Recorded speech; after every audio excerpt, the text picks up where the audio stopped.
Kita baca puisi boleh ya? Biasanya untuk anak saya, tapi untuk teman-teman mahasiswa di sini.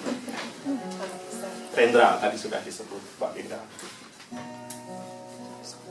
Saja, seonggok jagung.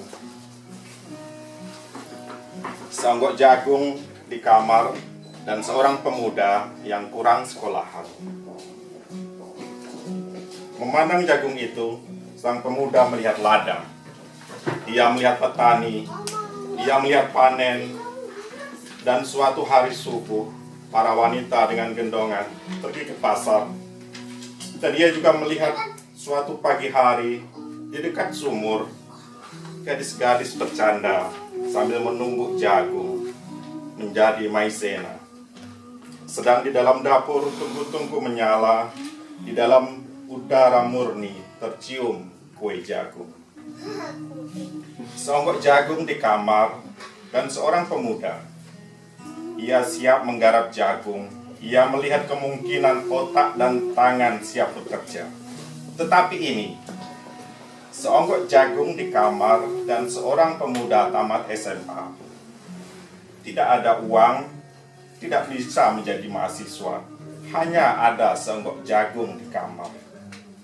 Ia memandang jagung itu dan ia melihat dirinya terlunta-lunta.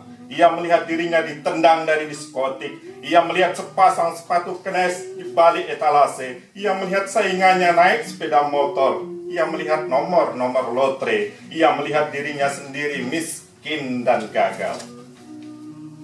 Seonggok jagung di kamar tidak menyangkut pada akal, tidak akan menolongnya.